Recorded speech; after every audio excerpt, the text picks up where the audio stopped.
Hey everyone, welcome to the TRT and Hormone Optimization YouTube channel. Danny Bossa, as always, joined by my very special guest, Stan Efferding, IFBB Pro bodybuilder, super world record power lifter, trained a mountain from Game of Thrones, and currently training John Jones for his upcoming heavyweight debut in the UFC. Topic this time is going to be regarding his high blood sugar quick fix. So let us know about this quick fix of yours. Yeah. Well, I like to say quick fix kit. It gets people excited, but there's certainly some things you can do immediately. And then there's other things that should be part of your lifestyle that'll, of course, affect long-term change. But I think most folks now, I've seen over the years, they've tended to move towards hyperinsulinemia as being the foundation of most of these metabolic problems, high blood pressure, hyperlipidemia, a host of liver disease. We're seeing sugars, chronically elevated blood sugars, and right behind that, of course, chronically elevated insulin is kind of the foundation, the causal factor of a lot of these health problems that we're experiencing. And that caused a lot of people to jump into the keto and the intermittent fasting, and there's nothing wrong with that. There are more important things to consider. And I want to kind of go down the list here today of things that you do to improve your blood sugars. Hugely important. We talked in a previous video about their effect on blood pressure, and which is obviously a huge killer, particularly amongst large athletes. I see this all the time. Kidney failure. High blood sugars can result in a whole host of manifest themselves in a whole problems. Can increase acne, endothelial damage, thickening and damaging of your blood vessel lining, which predisposes you to atherosclerosis. The damage from the cholesterol, remember, is the fireman coming to the fire. The fire is hyperinsulinemia. The fire is endothelial damage. The fire is blood pressure damaging those blood vessels. So it also is it's very prominent in PCOS symptoms, polycystic ovary syndrome that women suffer from. A foundation of that is hyperinsulinemia, blood sugars. We know it's causal in erectile function. We see that, it's kind of like the canary in the coal mine. When you start to have ED, you should start to realize that there's bigger problems afloat. It's very likely you're having some insulin resistance. You probably have some overweight, some high triglycerides, and those kinds of things. So obesity, obviously, from insulin resistance, whether or not insulin resistance causes obesity or obesity causes insulin is argued about quite a bit on the internet. But either way, fix them both. And you could do that with these lifestyle recommendations that we'll make today. Neurodegenerative diseases. We see this with people who have problems with their sight starts to get damaged over time. Also, we know about the problems with blood flow to the periphery. We see, amputations in people's feet. My wife's father died from complications of diabetes and had the black feet and those kinds of health problems. So very, very potentially tragic things happen as a result of high blood sugars. Cancer, hyperlipidemia, all as a result of high blood sugars. So let's go down our quick fix kit. And, everybody knows this one: lose weight. But how much weight? A lot of people think they need to have a six-pack to be healthy. And we spoke in an earlier video about the fact that if you lose about 7% of your current body weight, if you have insulin resistance or some degree of fatty liver disease, they call non-alcoholic fatty liver disease, if you lose 7% of your body weight, so you're a 300-pound person, you lose 20 pounds, you can resolve 95% of your fatty liver simply at 7% body weight loss. And that's tested with biopsies of the liver. So it's very, very effective just to have a 7% weight loss in terms of restoring insulin sensitivity. Now, I didn't say that cures type 2 diabetes. I said it can absolutely decrease the symptoms. Type 2 these may have a component where the pancreas, the beta cells of the pancreas are damaged or having, type 1, obviously you don't have any insulin release, but type 2, you have some failure or some resistance where the liver isn't the beta cells aren't producing an adequate amount of insulin to manage the blood sugars. That's improved with a 7% weight loss, but you may have to lose more to actually restore that function. Up to about 15% weight loss seems to show a restorative benefit. So that 300-pound person would need to lose about 45 pounds to possibly cure, miss. Of course, that's always a matter of, can they manage that over the long term, because you can relapse. So 7% weight loss is kind of where we'll start for losing weight. Obviously I have an ebook where I talk about weight, and it's a diet and all of that, but it's a lot more comprehensive. We talked about sleep, hydration, nutrition, digestion, hormone optimization. All of that is a factor in weight loss. But at the end of the day, I'll give you the big three, but so we don't go into a whole other video on weight loss. But increase your lean protein intake to about 35 total calories. It helps with satiation, helps with muscle retention. It's got a thermic effect of food. Increase your lean protein intake. 35% of your total calories, generally about 1 gram per pound of body weight, really helps satiate you and helps you with your weight loss goals. After that, high satiety foods. Satiety index, it shows you things like boiled potatoes, fruit, vegetables, high fiber, keeps you full longer. As soon as you get hungry, you're going off your diet. Mm-hmm. Those are kind of the big rocks, salads after meals, etc. Those are really the two biggest things that we have to try and satiate us so we can then maintain a calorie deficit and lose weight. There are medications you've probably discussed on your show about semaglutide, those GLP-1s that are very effective at suppressing appetite. In the peptide industry, we are melanotan. It suppresses appetite. It's very effective. I'm not recommending people go out and buy peptides, but I'm just saying it.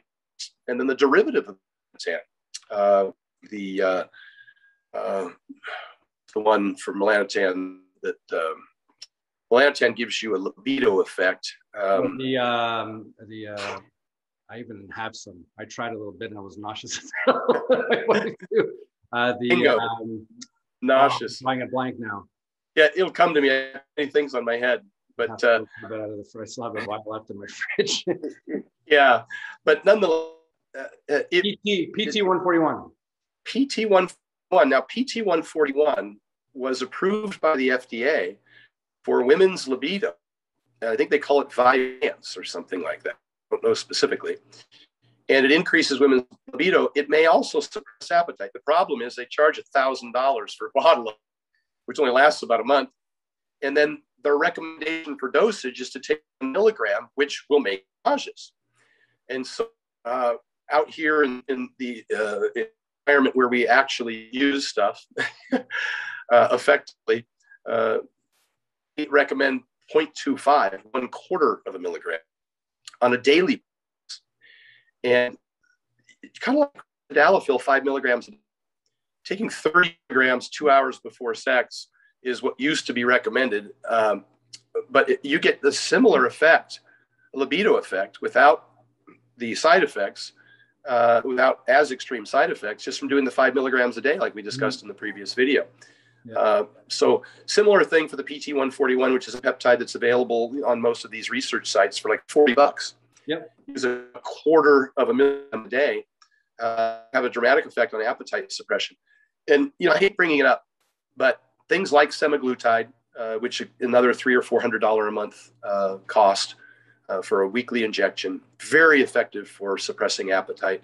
Weight loss is huge for blood sugar control and blood pressure control.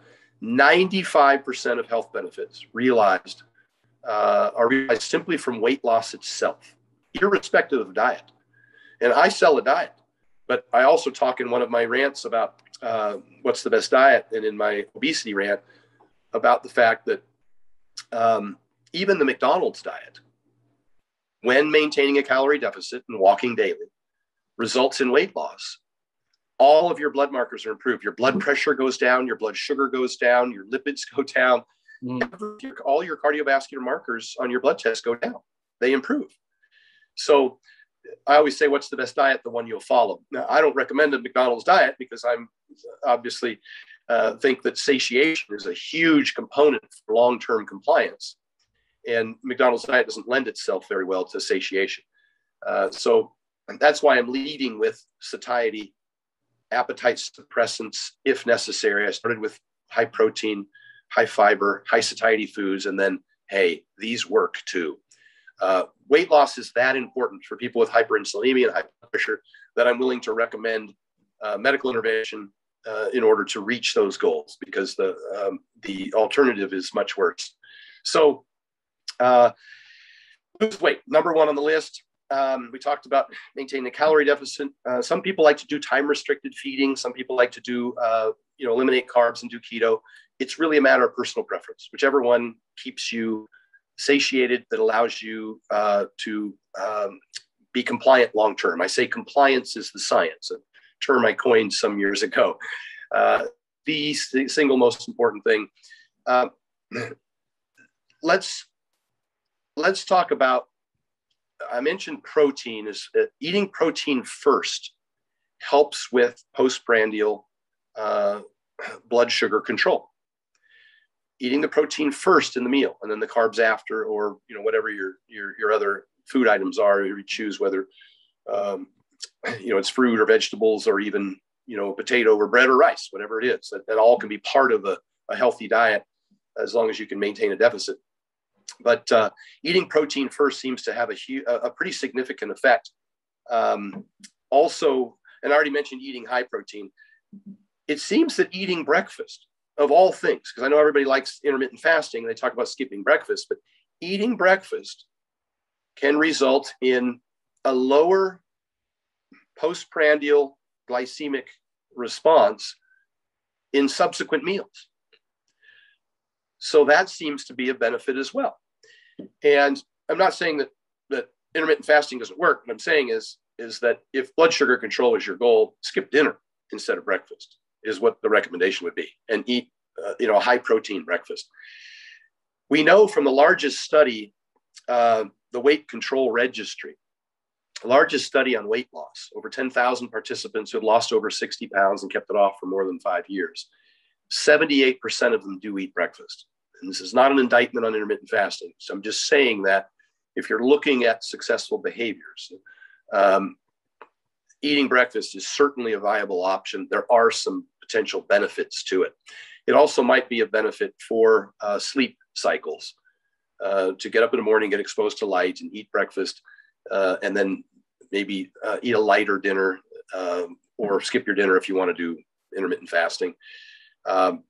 It seems that it can benefit sleep as well. Mm-hmm. So I think that's probably, I would say, getting adequate iodine. Hypothyroidism also can cause blood sugar problems.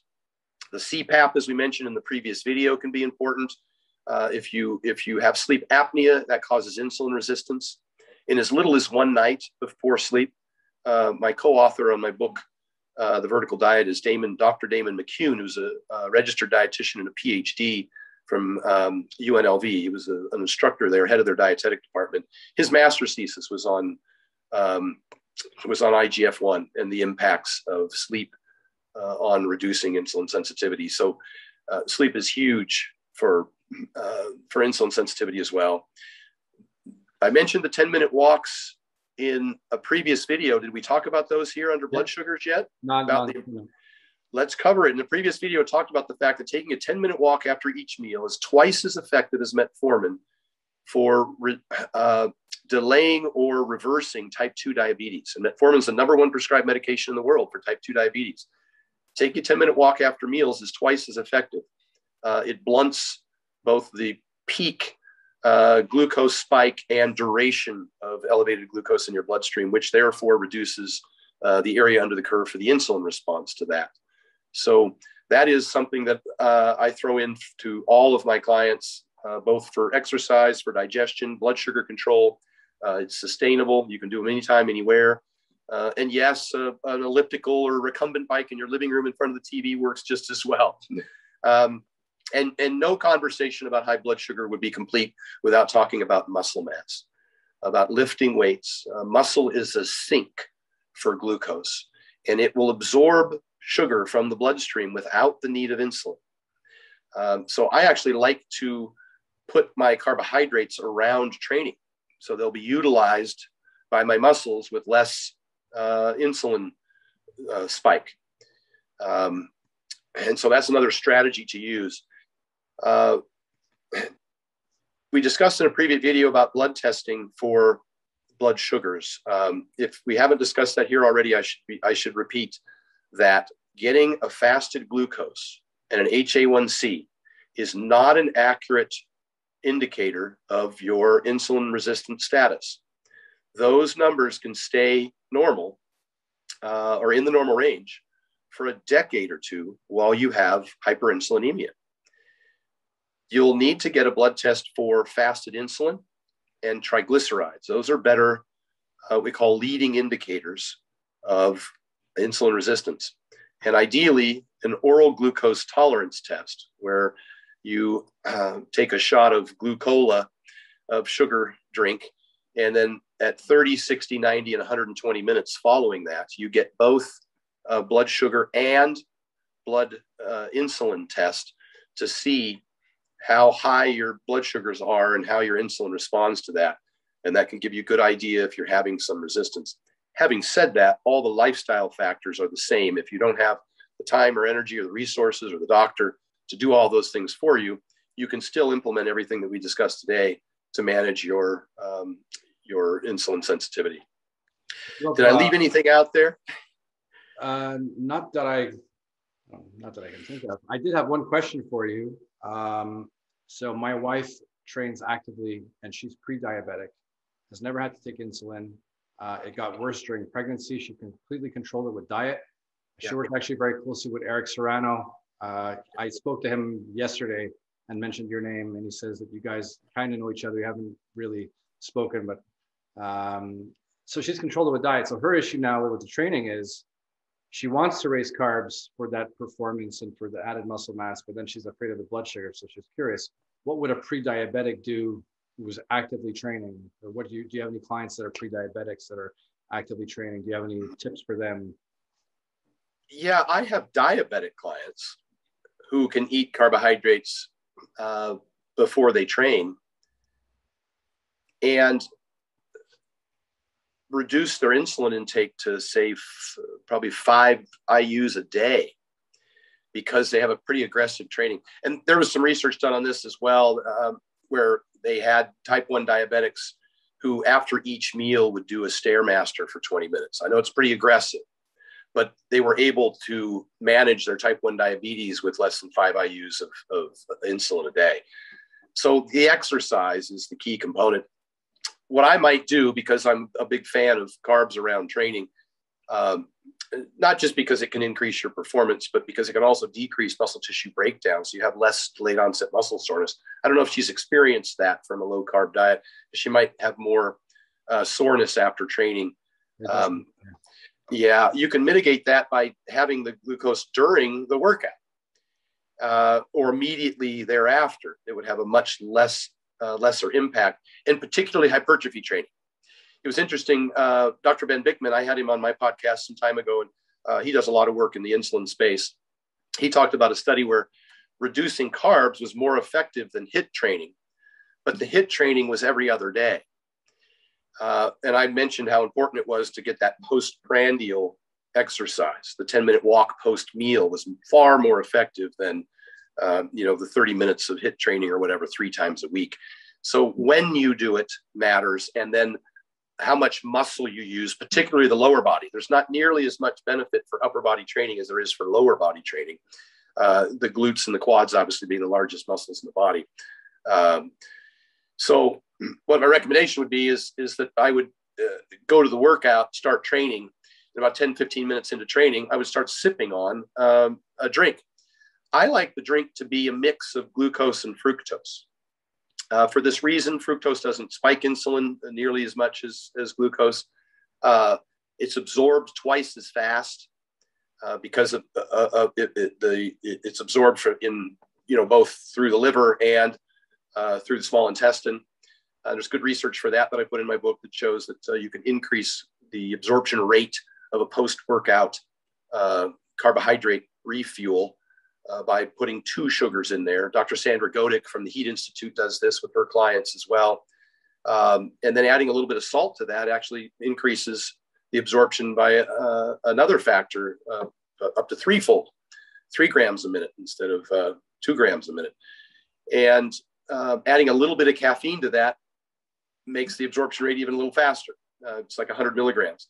I use it post-workout as a replenishment tool, generally for people who train twice a day, CrossFitters and the like, football players, if they have to get glycogen replenishment. So the recommendation would be to have the carbohydrates throughout the workout, maybe just mixing some orange juice with a little dextrose powder, and then popping a salt tablet, and throughout training and then immediately following, and see how she responds to that.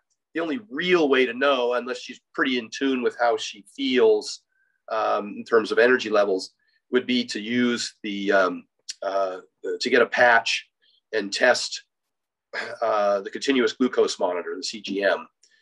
There's a lot of recent, I think, consternation going on amongst continuous glucose monitor users and medical professionals that claim that they're worthless. But if you're a performance athlete or have some degree of type 2 diabetes and you want to manage or understand how much carbs and what type of carbs and at what time affect your glucose spikes and duration, then that would be the best way to do it if she's not already using a continuous glucose monitor. Gotcha. Okay. Answers my question. I think that's the big rocks. I hope we covered it all. Think so. Thank you very much again. Thanks again, Danny. But if people want to reach out to you or want to know more about you, who you are, social media, if you want to share, who you are. Everything's at Stan Efferding. My website is stanefferding.com. My Instagram is at Stan Efferding. My YouTube, where I talked about all the videos that I've recorded, the free information, is also Stan Efferding. And you can find my ebook, The Vertical Diet 3.0, at stanefferding.com. And you can find my meal prep company, The Vertical Diet, at stanefferding.com, and order prep meals nationwide with free delivery anytime you want.